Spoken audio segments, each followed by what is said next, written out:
మన ప్రభువును రక్షకుడైన యేసుక్రీస్తు నామమున గుడి సమర్థనాలు మీ కుటుంబ సభ్యులైన మీ అందరికీ శుభాభివందనాలు. దేవుని యొక్క మహాకృపను బట్టి గతించిన వారమంతా దేవుడు తన కృపలో మనల్ని కాపాడి సంరక్షించి మన బ్రతుకులో మరి యొక్క పునరుద్ధరణ దినము దయచేసి ఆయన సన్నిధానంలో ఆయన బిడ్డలుగా ఆయన నామాన్ని ఘనపరచడానికి, స్తుతించడానికి, ఆరాధించడానికి, మరి ముఖ్యంగా దేవుని యొక్క వాక్యముతో మన జీవితాలను సరిచేసుకోవడానికి దేవుడు మనకు అనుగ్రహించినటువంటి కృపను బట్టి మనమందరము కూడా దేవాతి దేవునికి వందనములు, స్తుతులు, స్తోత్రాలు చెల్లించవలసిన వారమై ఉన్నాము. మీలో అనేక మంది వాక్యాన్ని వీక్షిస్తూ ఉన్నారు.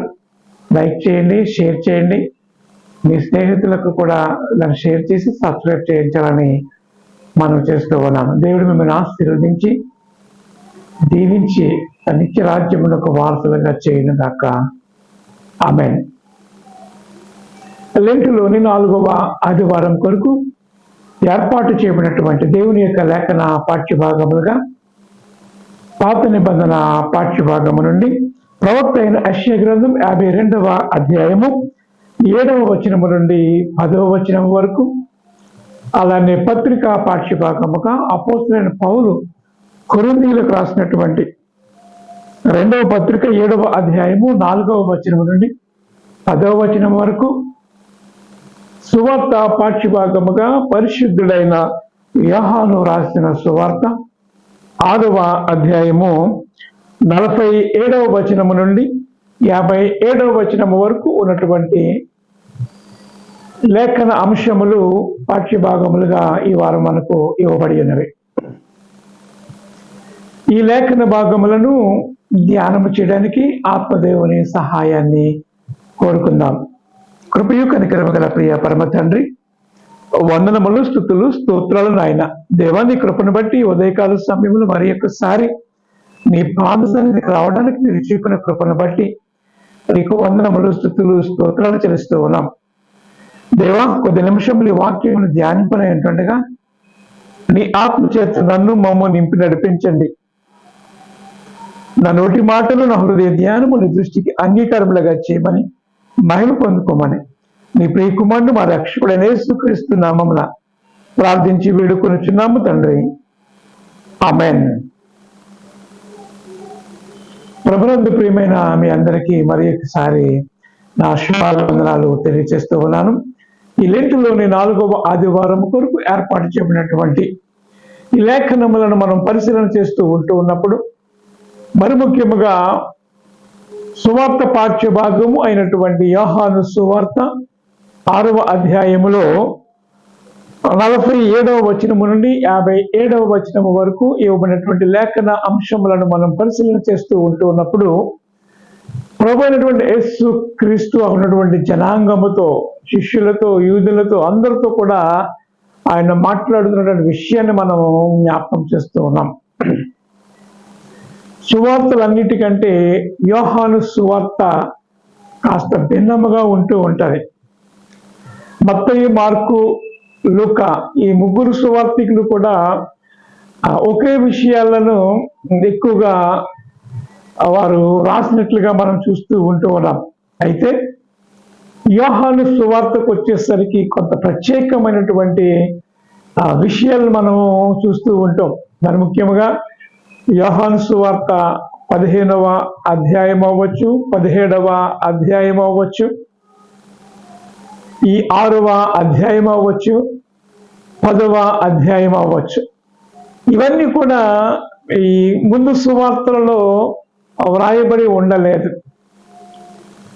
ఏది ఏమైనప్పటికీ కూడా ఈ 4 సువార్తలలో ప్రభు అయినటువంటి యేసు క్రీస్తు యొక్క జీవిత విధానము, ఆయన బోధన విధానము, ఆయన ఏ రీతిగా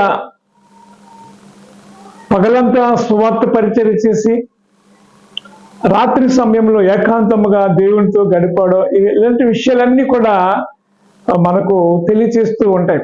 అంత మాత్రమే కాదు కానీ యేసుక్రీస్తు వారు ఈ లోకానికి రావడానికి గల ముఖ్య కారణము ఏమిటి అనే విషయాలు కూడా మనం ఆలోచన చేస్తూ ఉంటున్నప్పుడు, ఈ సువార్త పాఠాలు మనం చదువుతూ ఉన్నప్పుడు ఆయన ఈ లోకానికి రావాల్సినటువంటి ఆవశ్యకతను గురించి, ఆయన ఎందుకు మరణించాడనే విషయాన్ని గురించి, ఆయన ఎందుకు పునరుద్ధరణ తిరిగి లేచాడనే విషయాన్ని గురించి, ఆయన ఎందుకు మరి ఒక్కసారి సార్వత్రిక సంఘము కొరకు రాబోతూ ఉన్నాడు అనే విషయాల గురించి, సంఘము ఏ రీతిగా సిద్ధపడాలి అనే విషయాలన్నీ కూడా ఈ సువార్తలు మనం చదువుతూ ఉన్నప్పుడు మనకు బాగా అర్థమవుతూ ఉంటాయి. ఇవన్నీ మనం చదువుతూ ఉంటున్నప్పుడు దేవుడు మనలను ప్రేమిస్తూ ఉన్నాడు. He loves us, he died for us. ఆయన మనం ప్రేమించాడు, ఆయన మన కొరకు మరణించాడు, ఆయన మన కొరకు రెండవసారి రాబోచూ ఉన్నాడు. ప్రస్తుతము ఆయన తండ్రినటువంటి దేవుని కుడిపార్శ్వమున పరలోకములో ఆయన కూర్చుండి ఉండి మనము చేసినటువంటి ప్రతి ప్రార్థన కూడా ఆయన అంగీకరించి మన పక్షముగా తండ్రినటువంటి దేవునికి ఆయన విజ్ఞాపన చేస్తూ ఉన్నాడు. దేవుని నామానికి మహిమ కలుగునుగాక. అపోస్తలుడైన పౌలు రోమీయులకు రాసినటువంటి పత్రిక మనం ఆలోచన చేస్తూ ఉన్నప్పుడు, మరి ముఖ్యంగా 8వ అధ్యాయాన్ని మనం ధ్యానం చేస్తూ ఉన్నప్పుడు ఈ విషయాలన్నీ కూడా అక్కడ మనం చదువుతూ ఉంటాం. ఆయన తండ్రినటువంటి దేవుని కుడిపార్శ్వమున కూర్చుండి ఉన్నాడు, మన పక్షముగా దేవునికి విజ్ఞాపన చేస్తూ ఉన్నాడు. అదే సమయంలో ఈ భూమి మీద ఆత్మదేవుడు ఉచ్చరింపశక్యము కాని మూలుగులతో మనం ఏ విధముగా ప్రార్థన చేయాలో మనకు తెలియకపోయినప్పటికీ కూడా ఆ ఆత్మ తానే మన పక్షమున విజ్ఞాపన చేస్తూ ఉన్నాడు. దేవుని నామానికి మహిమ కలుగును కాక. అంటే మన పక్షమున ఈ భూమి మీద ఆత్మదేవుడు ఉత్తరవాదిగా ఉన్నాడు. పరలోకములో యేసుక్రీస్తు వారు ఆయన దేవుని కుడిపార్శ్వమున కూర్చుండి మన పక్షాన ప్రార్థన చేస్తూ ఉన్నాడు. తండ్రి, కుమార, పరిశుద్ధాత్మ త్రియేక దేవుడు, త్రిత్వమైనటువంటి దేవతి దేవుణ్ణి మనము జ్ఞాపకం చేస్తూ ఉన్నాం. త్రిత్వమైనటువంటి దేవుడు, ఒకే ఒక్క దేవుడు, త్రియేక దేవుడు అనే విషయాన్ని మనం ఆలోచన చేస్తూ ఉన్నాం. ప్రియమైన వాళ్ళారా, ప్రభు అయినటువంటి యేసు క్రీస్తును ఈ లోకానికి పరిచయం చేసినటువంటి వ్యక్తి ఎవరు అని మనం ఆలోచన చేస్తూ ఉన్నప్పుడు బాప్తిస్మం ఇచ్చి యోహాను మనకు వెంటనే జ్ఞాపకం వస్తూ ఉంటాడు. లోక పాపములను మోసుకుని పోవు దేవుని గొర్రె పిల్ల అని యేసుక్రీస్తును ఈ బాప్తిస్మం ఇచ్చి యోహాను లోకానికి పరిచయం చేస్తూ ఉన్న విషయం మనందరికీ తెలుసు. ఆయన ఎవరైనాడంటే లోక పాపములను మోసుకొని పోవు దేవుని గొర్రె పిల్ల అనే విషయాన్ని ఇక్కడ యోహాను ఈ లోకానికి పరిచయం చేస్తూ ఉంటే, యేసుక్రీస్తు వారు అనేటువంటి మాటలు మనం ఆలోచన చేస్తూ ఉన్నప్పుడు ఆయన ఈ లోకానికి నేను వెలుగై ఉన్నాను, I am the light of the world, ఈ లోకానికి నేను వెలుగుగా ఉన్నా, నన్ను వెంబడించి వారు ఎంత మాత్రం కూడా చీకట్లో ఉండడానికి వీలు లేదు, వెలుగుగా ఉంటారు అనేటువంటి మాట. అంటే నీతిమంతులుగా జీవిస్తారు, పాపము నుండి శాపము నుండి విడిపించబడి నీతిమంతుడైనటువంటి యేసుని వెంబడించే వారిగా ఉండాలి, కాబట్టి నేను లోకమునకు వెలుగుగా వచ్చి ఉన్నాను అనేటువంటి విషయాన్ని జ్ఞాపకం చేస్తూ ఉన్నాడు. రెండవదిగా మనం ఆలోచన చేస్తూ ఉంటున్నప్పుడు, నా తండ్రి వ్యవసాయకుడు అనేటువంటి మాటలు జ్ఞాపకం చేస్తూ ఉన్నాడు. నేను నిజమైనటువంటి ద్రాక్షావల్లిని, నా యందు నిలిచి ఉండేవాడు ఫలిస్తాడు. నేను ద్రాక్షావల్లిని అనేటువంటి మాటలు జ్ఞాపకం చేస్తూ ఉన్నాడు. మూడవదిగా మనం ఆలోచన చేస్తూ ఉన్నప్పుడు, మంచి కాపరిని, గుడ్ షెపర్డ్. కాపరి యొక్క పని ఏమిటి అంటే గొర్రెలకు మంచి మేతను అందించడం, సమృద్ధి గల చోటకు తీసుకుని వెళ్ళడం, పచ్చిక గల చోట్ల వాటిని పరుండ చేస్తూ ఉంటాడు, ఆ భోజనం పెడుతూ ఉంటాడు, శాంతికరమైనటువంటి జలముల యొద్దకు వారిని తీసుకుని వెళుతూ ఉంటాడు. What is the duty of shepherd? To give good feeding. మంచి భోజనమును, మంచి ఆహారము ఇస్తూ ఉంటాడు గొర్రెల కాపరి. అలానే యేసుక్రీస్తు వారు కూడా ఆయన బిడ్డలైనటువంటి మనలందరినీ కూడా కాపాడువాడు, రక్షించేవాడు, సంరక్షించేవాడు, పోషించేవాడు, విమోచించేవాడు, శత్రువుల నుండి మనలను కాపాడేవాడు యేసుక్రీస్తు అనేటువంటి విషయానికి జ్ఞాపకం చేస్తూ ఉన్నాడు. నేను గొర్రెలకు మంచి కాపరిని, నేను నా గొర్రెల కొరకు నా ప్రాణం ఇవ్వడానికి వచ్చాను అన్నటువంటి విషయాన్ని కూడా మనము చూస్తూ ఉన్నాం. అలానే ఇంకా ఆలోచన చేస్తూ ఉంటూ ఉన్నప్పుడు ఈరోజు మనం చదువుకున్నటువంటి ఈ యోహాను సువార్త 6వ అధ్యాయానికి వచ్చేసరికి ఆయన అంటున్నటువంటి మాట ఏంటంటే జీవాహారము నేనే, I am the living bread, జీవాహారము నేనే అనేటువంటి విషయాన్ని ఆయన జ్ఞాపకం చేస్తూ ఉన్నాడు. యేసుక్రీస్తు వారు సువార్త పాటలు మనం ఆలోచన చేస్తూ ఉంటున్నప్పుడు మనుష్యుడు రొట్టె వలన మాత్రము కాదు గాని నా నోట నుండి వచ్చే ప్రతి మాట వలన వాడు జీవిస్తాడు అనేటువంటి మాటను కూడా జ్ఞాపకం చేస్తూ ఉన్నాడు. జీవాహారము నేనే అనేటువంటి మాటను జ్ఞాపకం చేసుకుంటూ మీకు నిత్య జీవము కావాలి అంటే నన్ను భుజించాలి అనేటువంటి మాటను జ్ఞాపకం చేస్తున్నాడు. నేను ఈ లోక సంబంధిని కాను, నేను పరలోకం నుండి వచ్చాను అనేటువంటి మాటను జ్ఞాపకం చేస్తూ ఉన్నాడు. ఆయన పరలోకం నుండి రావడం ఏంటి అని మనం అందరం ఆలోచన చేస్తూ ఉంటూ ఉన్నప్పుడు ఆయన యొక్క పుట్టుక గురించి మనందరికీ తెలుసు. కన్యమరియ గర్భమున పరిశుద్ధాత్మ వలన ఆయన ఉద్భవించాడు, పరిశుద్ధాత్మను ఆయన ఉద్భవించాడు. ఇంకా ఆలోచన చేస్తూ ఉంటూ ఉన్నప్పుడు ఫిలిప్పీ పత్రిక 2వ అధ్యాయం కూడా మనకు తెలుసు. ఆయన దేవుని కుమారుడై ఉండి కూడా దేవునితో సమానముగా విడిచిపెట్టుకున్న భాగ్యం అని ఎంచుకోలేదు, కానీ దాసుని పోలికగా పుట్టి రిక్తునిగా తను తానే తగ్గించుకున్నాడు. అంటే దేవుడే సింహాసనాన్ని విడిచిపెట్టి నిన్ను నన్ను రక్షించడానికి రక్షకుడిగా రిక్తునిగా లోక పాపములను మోసుకుని దేవుని గొర్రె పిల్లగా ఈ లోకానికి ఆయన వచ్చిన విషయాన్ని ఇక్కడ జ్ఞాపకం చేస్తూ ఉన్నాడు. అక్కడ అనేక మంది సడుక్కుంటూ ఉన్నారు, ఈయన తినమంటూ ఉన్నాడేంటి అనేటువంటి విషయాన్ని జ్ఞాపకం చేస్తూ ఉంటూ ఉన్నప్పుడు ఆయన చాలా ఖండితంగా ఆయన మాట్లాడుతున్న విషయాన్ని మనం జ్ఞాపకం చేసుకోవాలి. ప్రియమైన వాళ్ళారా, యోహాను సువార్తలో ఈ 6వ అధ్యాయంలో అంటున్నటువంటి మాటను మనం ఆలోచన చేస్తూ ఉంటాం. 47వ వచనం, విశ్వసించువాడే నిత్య జీవము గలవాడు. నిత్య జీవము ఎవరికి? విశ్వసించే వారికి. ఎవరిని విశ్వసించాలి? లోకరక్షకుడు యేసుని విశ్వసించాలి. యేసుక్రీస్తు ఆయన మనకు మార్గమై ఉన్నాడు. యేసు చెప్పినటువంటి మాటను మనం చూస్తూ ఉంటూ ఉన్నాం. నేనే మార్గము, నేనే సత్యము, నేనే జీవమునై ఉన్నాను, నా ద్వారా తప్ప వేరొక మార్గము లేదు పరలోకము చేరాలి అంటేటువంటి మాటను చూస్తూ ఉన్నాం. ప్రియమైన వాళ్ళ అంటే మానవ జీవితానికి దిశానిర్దేశన చేసినటువంటి వాడు, పరలోక రాజ్యమునకు మోక్ష మార్గమునకు మార్గము చూపినటువంటి వాడు యేసుక్రీస్తు వారు అయి ఉన్నారు. నేనే సత్యము, ఐ ఆమ్ ద ట్రూత్, నేనే జీవము, ఐ ఆమ్ ద లైఫ్, నేనే మార్గము, ఐ ఆమ్ ద వే. ఆయన చెప్పాడు కాబట్టి అంటున్నాడు, విశ్వసించువాడే నిత్య జీవము గలవాడు. ఈ లోక జీవితము ఎక్కడికి వెళుతూ ఉంది? మానవ జీవితం యొక్క అంతిమ గమనం ఏమిటి మనం ఆలోచన చేస్తూ ఉంటున్నప్పుడు ఎవరైనా ఇదే మాట చెప్తారు, మోక్షం చేరాలని. మోక్షము చేరాలంటే మోక్ష మార్గానికి మనకు మార్గం చూపినటువంటి యేసుని వెంబడించాలి. ఆయనే మార్గమై ఉన్నాడు, ఆయనే జీవమై ఉన్నాడు, ఆయనే సత్యము, హీఈస్ ద ట్రూత్. నాలో పాపం ఉందని మీలో ఎవడైనా నిరూపించగలడా అని చెప్పినటువంటి వాడు యేసుక్రీస్తు. ఆయన పాపము లేనివాడిగా పుట్టాడు. ఆయన లోకంలో జీవించినప్పుడు కూడా ఏ పాపము చేయనివాడిగా ఉన్నాడు, పరిశుద్ధుడిగా జీవించాడు. అందుకే ఆయన మనల్ని రక్షించడానికి లోకానికి వచ్చాడు రక్షకుడుగా. పాపములను తీసివేయడానికి యేసుక్రీస్తు వారు వచ్చారు అన్నటువంటి మాటను చూస్తూ ఉంటూ ఉన్నాం.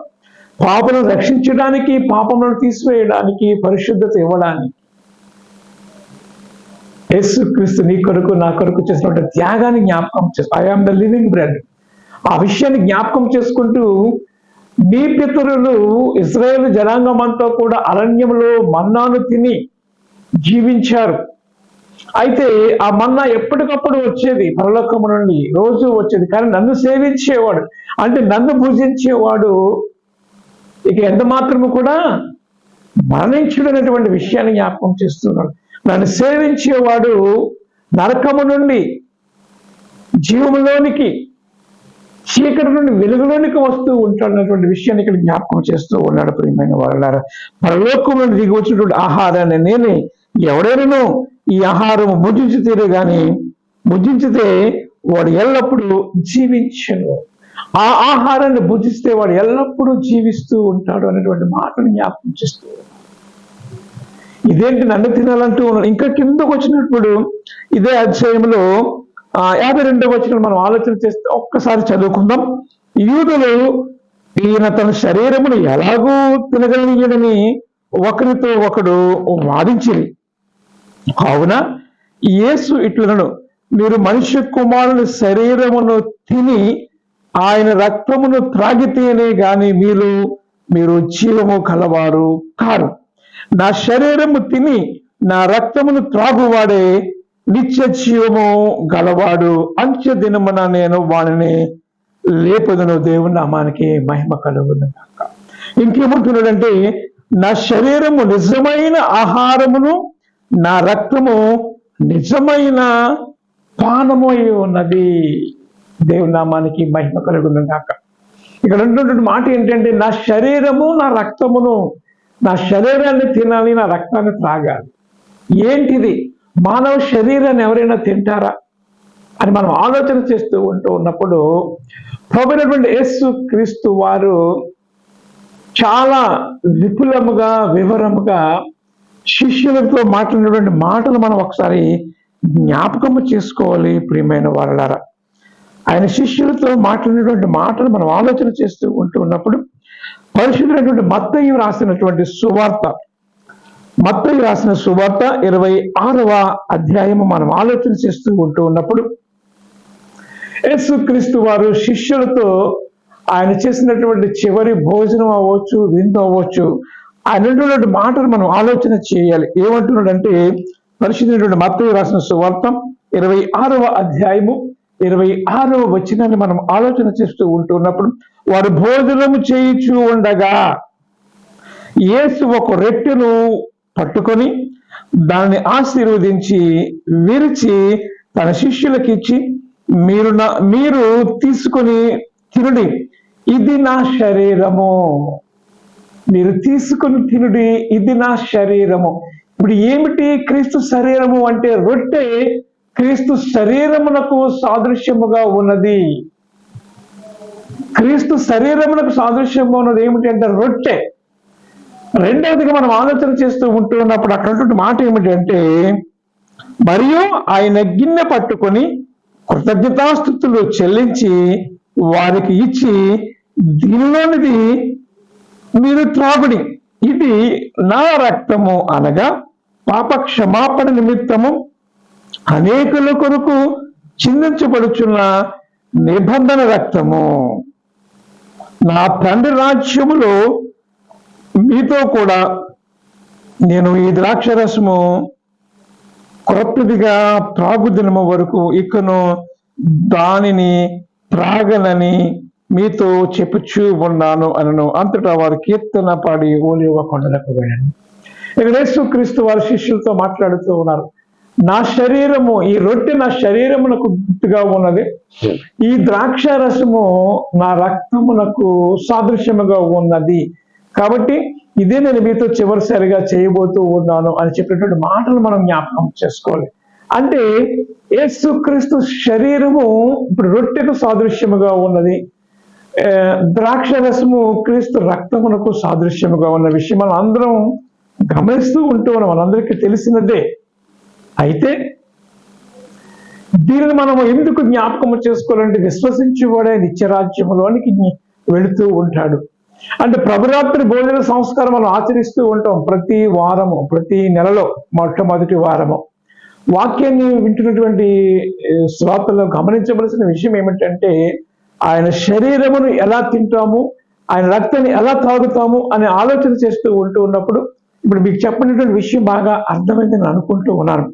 క్రీస్తు శరీరము అనే రొట్టెను మనము భుజించాలి, క్రీస్తు రక్తము అనే ద్రాక్షారసమును మనం పానము చేయాలి. అంటే ఎవరు ఇది చేయాలి? క్రీస్తులో తమ వస్త్రములను రుద్దుకుని తమ పాపములను శుద్ధి చేసుకుని ఎవరైతే క్రీస్తు కొరకు జీవిస్తూ ఉంటారో వారు పానము చేయాలి. మనందరికీ తెలుసు, యేసుక్రీస్తు యోహాను సువార్త 3:16 దేవుడు లోకములో ఎంతో ప్రేమించెను కాగా తన అద్వితీయ కుమారుడుగా పుట్టిన వాని యందు విశ్వాసం ఉంచి వాడు నశింపక నిత్య జీవం పొందినట్లు ఆయన మన కొరకు అనుగ్రహించాడు. దేని కొరకు? నశింపక నిత్య జీవం పొందినట్లు ఆయన వెంబడించాలి, ఆయన సేవించాలి. మనం జ్ఞాపకం చేసుకున్న విషయం ఏంటంటే ఆయన వెంబడించాలి, ఆయన సేవించాలి. ఈ సదరు విషయాన్ని అపోస్తలుడైనటువంటి పౌలు ఎన్నో విషయాలను జ్ఞాపకం చేసుకుంటూ కొరింథీయులకు రాసినటువంటి మొట్టమొదటి పత్రికలో మనం ఆలోచన చేస్తూ ఉంటూ ఉన్నాం. 11వ అధ్యాయము 23వ వచనం. కొరింథీ పత్రిక మొదటి పత్రిక 11వ అధ్యాయము 23 నుంచి కొన్ని వచనాలు మనం ఆలోచన చేస్తూ ఉంటూ ఉన్నప్పుడు, నేను మీకు అప్పగించినటువంటి దానిని ప్రభు వలన పొంది తిని అని పౌలు మాట్లాడుతూ, మన ప్రభు అయిన యేసు తాను అప్పగించినటువంటి రాత్రి ఒక రొట్టెను పుచ్చుకొని రొట్టెను ఎత్తుకొని కృతజ్ఞతాస్తుతులు చెల్లించి దానిని విరిచి, ఇది మీ కొరకైనటువంటి నా శరీరము, నన్ను జ్ఞాపకం చేసుకుని దీనిని చేయడి అని చెప్పాను. ఆ ప్రకారమే భోజనమైన పిమ్మట ఆయన ఏం చేసిన భోజనమైన పిమ్మట పాత్రను ఎత్తుకొని, ఈ పాత్ర నా రక్తము వలన అయినటువంటి క్రొత్త నిబంధన, మీరు దీనిని త్రాగినప్పుడెల్లను నన్ను జ్ఞాపకము చేసుకున్నాడని ఆయన చెప్పిన. దేవుడు మనకి మహిమ కలుగునుగాక. అంటే ఈ రొట్టె ద్రాక్షారసము దేవుని జ్ఞాపకము చేసుకోవాలి. మనం ఎవరో ఏమై ఉన్నామో, క్రీస్తు మన కొరకు ఏమి చేస్తాడో అనే విషయాన్ని జ్ఞాపకం చేసుకోవాలి. ప్రియమైన వాళ్ళారా, ఈ ఎవరు సేవించాలంటే కొత్తగా జన్మించినవా. కొత్తగా జన్మించడం అంటే ఏంటి? ఎవరైతే యేసుక్రీస్తు నా కొరకు రక్షకుడిగా ఈ లోకానికి పరలోకాన్ని విడిచిపెట్టి వచ్చాడో,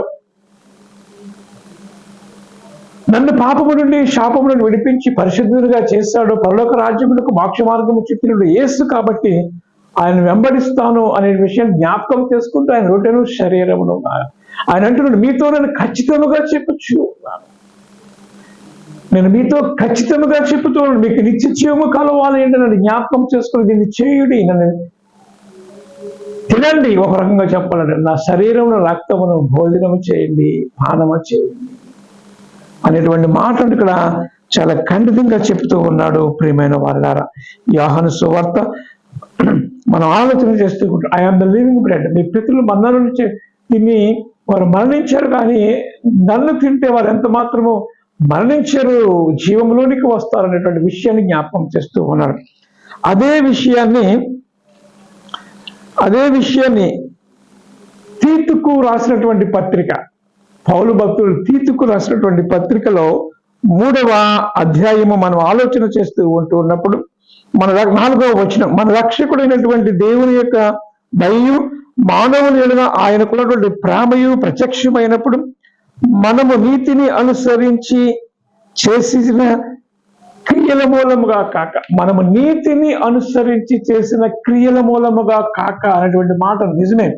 మన నీతి దేవుని నీతిని మురికి కొట్టే వలె ఉన్నది అనే విషయం మనం అనేక సార్లు మనం అధ్యయనం చేసి ఉన్నాం.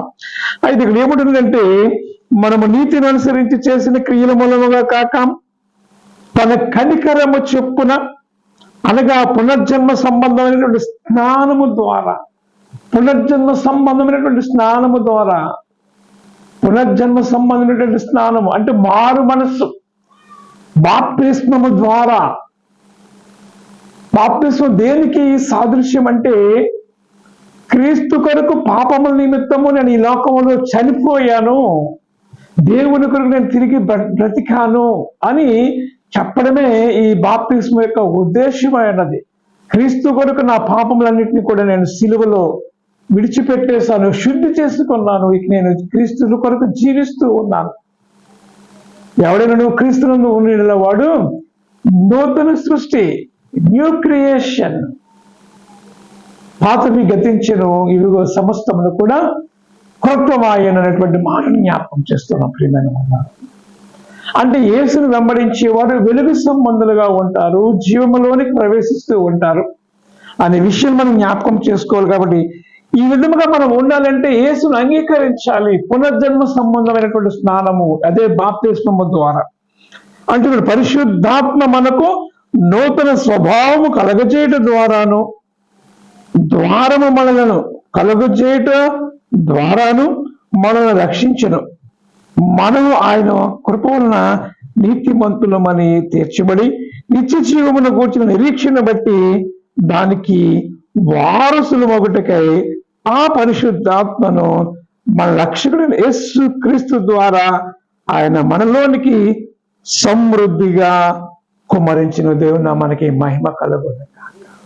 కాబట్టి యేసును అంగీకరించినటువంటి వారు, యేసును వెంబడించేటువంటి వారికి మోక్ష మార్గము ఉన్నది. యేసును తిరస్కరించినటువంటి వారు ఏమైపోతారంటే వారికి మోక్షము లేదు, వారికి మోక్షము లేదు. They never enter in to heaven. వారు ఎంత మాత్రము కూడా పరలోక రాజ్యము చేరలేరు. కాబట్టి యేసు అంటారు, నన్ను భుజించండి, నన్ను తినండి, నేను మీకు పరలోకంలో వచ్చినటువంటి దేవుడిని పంపించి ఉన్నానటువంటి మాటని జ్ఞాపకం చేస్తూ ఉన్నాడు.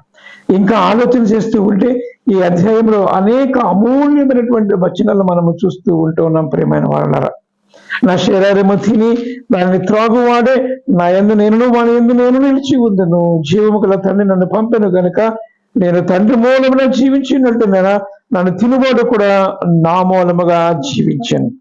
ఇదే పరలోకములను దిగి వచ్చిన ఆహారము. పితరులు మన్నాను తిని చనిపోయారు, కానీ ఈ ఆహారం తినివాడు ఎల్లప్పుడూ జీవించిన మీతో నిశ్చయముగా చెప్పుచూ ఉన్నాను అనేటువంటి మాటను జ్ఞాపకం చేస్తున్నాడు. ప్రియమైన మాట, దేవుని కలిగినటువంటి మనము దేవుని వెంబడించడానికి ఆయన పరిశుద్ధ రక్తము భోజనముగాను పానముగాను చేయవలసినటువంటి అవసరత మనకు ఉన్నదనే విషయాన్ని జ్ఞాపకం చేస్తున్నాడు. ప్రియమైన వాళ్ళ, కాబట్టి ఈరోజు మనం చదువుకున్నటువంటి పాత నిబంధన పాఠ్యభాగం ఏమని చెప్తుందంటే, యేసు క్రీస్తుని ప్రకటించేవారుగా మనం ఉండాలి. సువార్త ప్రకటించే వారి పాదములు పర్వతముల మీద సుందరములై ఉన్నది.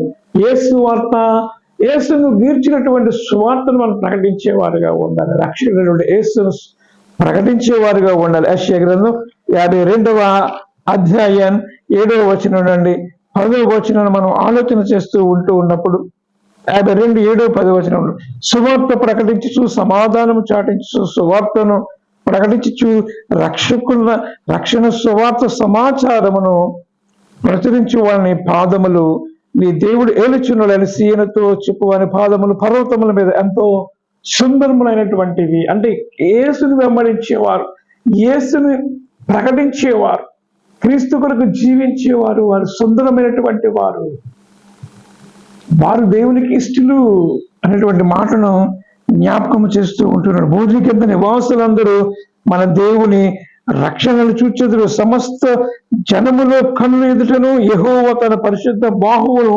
బయలుపరిచి ఉన్నాడు. భూదిగంత నివాసులందరూ మన దేవుని రక్షణను చూచెదరు. యేసు రక్షణను, యేసు ఒక్కడే రక్షణ ఇచ్చేవాడు. అపోస్తుల కార్యం 4వ అధ్యాయం 12వ వచనం మనందరికీ తెలుసు. ఏ నామమును లేదు, మరి ఎవరి నామము రక్షణ పొందామంటే యేసు నామమనే, ఈ నామమనే మనము రక్షణ పొందదము అనేటువంటి మాట. పైన ఆకాశం కింద కానీ భూమి కింద కానీ ఏ నామము లేదు, యేసు నామం ఒకటే మనం రక్షించేది. అపోస్తుల కార్యముల గ్రంథము 4వ అధ్యాయం, అపోస్తుల కార్యముల గ్రంథం 4వ అధ్యాయం 12వ వచనంలో చాలా స్పష్టముగా ఈ మాటను భక్తుడు రాస్తూ ఉన్నాడు. 4వ అధ్యాయము 12వ వచనం మనందరికీ సుపరిచితమైనటువంటి యవని వలన రక్షణ కలుగదు, మరి యవని వలన కూడా రక్షణ కలుగదు. ఈ నామముననే మనము రక్షణ పొందవలను గాని ఆకాశము క్రింద మనుషుల్లో ఇయ్యబడినటువంటి మరి ఏ నామమున రక్షణ పొందలేము. యేసు నామము రక్షించేది, యేసు నామము స్వస్థపరిచేది, యేసు నామము నిత్య జీవంలోకి తీసుకుని వెళ్ళేది. అన్ని నామముల కన్నా పైనామము యేసు నామం. యేసు నామమును మనం ఉచ్చరించాలి, యేసునే వెంబడించాలి, యేసునే సేవించాలి, యేసునే ఆరాధించాలి. అదే దేవుడు కోరుకొని ఉన్నాడు. ప్రియమైన వాళ్ళు, అందుకే అంటున్నటువంటి మాట ఏంటంటే, కొరింథీయులకు రాసినటువంటి ఈ పత్రికలో చాలా లోతైనటువంటి మాటను జ్ఞాపకం చేస్తూ ఉన్నాడు. దైవ చిత్తానుసారమైనటువంటి దుఃఖము రక్షణార్థమైనటువంటి మారు మనసు కలగజేస్తుందట. దైవ చిత్తానుసారమైనటువంటి దుఃఖము రక్షణార్థమైనటువంటి మారు మనసు కలగజేస్తుంది. కాబట్టి మనం దేని గురించి ఏడవాలి? ఆత్మ సంబంధమైనటువంటి అభిషేకంతో నింపబడాలి. పరలోక రాజ్యమునకు వారసులుగా మనం ఉండాలనే విషయాన్ని జ్ఞాపకం చేసుకుంటూ, మనం ఎవరమో, మనం పాపులము, క్రీస్తు రక్తంలో కడగబడితేనే కానీ ఆయన శరీరమును రక్తమును భోజనముగాను పానముగాను మనం చేస్తేనే కానీ పరలోక రాజ్యం వెళ్ళము అనే విషయాన్ని జ్ఞాపకం చేసుకుంటూ, ఆయన మీరు దుఃఖపడండి, మీరు ఏడవండి అని మాట్లాడుతూ, ఎందుకు ఏడవాలంట? ఇక్కడ అంటున్నటువంటి ఆయనను దీనులను ఆదరించి దేవుడు తీతు రాకలు అనేక విషయాలు మాట్లాడుతూ 9వ వచనంలో మాట్లాడుతూ ఉన్నటువంటి విషయం, కొరింథీయులకు రాసినటువంటి పత్రిక 2వ పత్రిక 6వ అధ్యాయము 9వ వచనం, మీరు దుఃఖపడితేరని సంతోషించడం లేదు కానీ మీరు దుఃఖపడి మారు మనస్సు పొందితిరి అని ఇప్పుడు సంతోషిస్తూ. ఎందుకు సంతోషిస్తూ ఉన్నాడంట? మీరు దుఃఖపడి మారు మనస్సు పొందారు అనే విషయాన్ని. యేసుక్రీస్తు వారు కూడా, అమ్మలారా నా కొరకు ఏడవద్దు, మీ కొరకు, మీ బిడ్డల కొరకు, మీరు ఏమైనా నేను మీ కొరకు రక్తాన్ని కాల్సు నా కోసం ఏడవద్దు, కానీ మీరు నా రక్తంలో శుద్ధి కావండి. అది దేవుడు మాట్లాడుతున్న విషయం. పౌలు కూడా అదే అంటారు, మీరు దుఃఖపడుతున్నారని నేను సంతోషిస్తూ ఉన్నాను. ఎందుకంటే దుఃఖపడుతున్నారని సంతోషించలేదు కానీ దుఃఖపడి మారు మనస్సు పొంది ఉన్నారు అనే విషయాన్ని ఇక్కడ జ్ఞాపకం చేస్తూ సంతోషపడుతూ, ఏలయనగా ఏ విషయంలోనైనా మా వలన మీరు నష్టము పొందకుండా ఉండుటకై దైవచిత్తానుసారముగా మీరు దుఃఖపడితిరి. దైవచిత్తానుసారమైనటువంటి దుఃఖము రక్షణార్థమైనటువంటి మారు మనసు కలగజేయను. ఈ మారు మనస్సు దుఃఖమును పుట్టించదు, అయితే లోక సంబంధమైన దుఃఖము మరణమును కలగజేస్తుంది. 2 రకాల దుఃఖాలు. లోక సంబంధమైన దుఃఖము మరణాన్ని కలగజేస్తుంది, ఆత్మ సంబంధమైనటువంటి దుఃఖము జీవాన్ని కలగజేస్తుంది. దేవుని నామానికి మహిమ కలుగును కాక. మారు మనస్సు దుఃఖమును పుట్టించదు, అయితే లోక సంబంధమైన దుఃఖము మరణమును కలగజేస్తుంది. మీరు దేవుని చిత్త ప్రకారము పొందినటువంటి ఈ దుఃఖము ఎట్టి జాగ్రత్తను, ఎట్టి సంతోషము కలుగజేస్తుందో, ప్రతి వారిలో ఎట్టి ఆగ్రహము, ఎట్టి భయమును, ఎట్టి అభిలాషను, ఎట్టి ఆసక్తిని, ఎట్టి ప్రతిదండనను మీలో పుట్టించరచునుడి. ఆ కార్యములను గూర్చి సమస్తమైనటువంటి విషయంలో మీరు నిర్దోషులై ఉన్నారని రుజువుపరచుకొనండి. కాబట్టి ఇప్పుడు క్రీస్తు యేసునందు ఉన్న వారికి ఏ శిక్షా విధి లేదు అంటాడు పౌలు రోమపత్రిక 8వ అధ్యాయంలో. కాబట్టి పరలోకము చేరడం అనేది దేవుని యొక్క ఉద్దేశమైనది. మనమందరం కూడా చేరాలి. ఆ పరలోకము చేరాలంటే యేసును అంగీకరించాలి, యేసును వెంబడించాలి. ఆ రొట్టె ద్రాక్షరసం భోజనముగాను పానముగాను మనము సేవించాలి, జ్ఞాపకము చేసుకోవాలి. కాబట్టి జీవాహారము నేనే, నన్ను భుజించేవాడు ఎంత మాత్రము కూడా వాడు నశించడు, జీవిస్తూ ఉంటాడు. కాబట్టి ఈ రొట్టె ద్రాక్షరసము శరీరమును మనం తింటూ ఉంటున్నప్పుడు మనం పరీక్షించుకొని పరిశుద్ధపరచుకొని దేవుని యొక్క బిడ్డలుగా మనం ఉంటూ దేవుని యొక్క రాజ్యములోనికి వారసులుగా కావాలనేది దేవుని యొక్క ఉద్దేశము. అట్టి కృప పరిశుద్ధాత్మ దేవుడు మనందరికీ దయచేయను గాక. ఆమేన్. దేవా నీకు వందనాలు తెలుస్తూ నీ కృపను బట్టి దేవ మరి ఒకసారి మాతో అందరితో మీరు మాట్లాడిన విషయాన్ని బట్టి నీకు వందనాలు చెల్లిస్తూ నీ కృపతో బలపరిచి నడిపించండి, మహిమ పొందండి. ఎత్తుబడిన వాక్యం బిడ్డలలో నాటుటకు ఫలించుటకు నీ కృప అనుగ్రహించమని ప్రార్థిస్తున్నాం. బిడ్డలు ఎగ్జామ్స్ రాస్తూ ఉన్నారు, జ్ఞానంతో నింపండి. అనేక మంది బలహీనంగా ఉన్నారు, నీ గాయపడిన హస్తం బిడ్డలపై తాకి ముట్టి స్వస్థపరచమని, మహిమ పొందుకోమని, చిన్న బిడ్డల మొదలుకొని వృద్ధుల వరకు ప్రతి ఒక్కరిని నీ బిడ్డలందరినీ దీవించి ఆశీర్వదించి మహిమ పొందుకోమని ఈ కుమారుడు రక్షకుడైన యేసుక్రీస్తు నామమున మన తండ్రి అయిన దేవుని ప్రేమయు ప్రభువైన యేసుక్రీస్తు కృపయు ఆత్మదేవుని అన్యోన్య సహవాసము మీ అందరికీ తోడైండును గాక. ఆమేన్.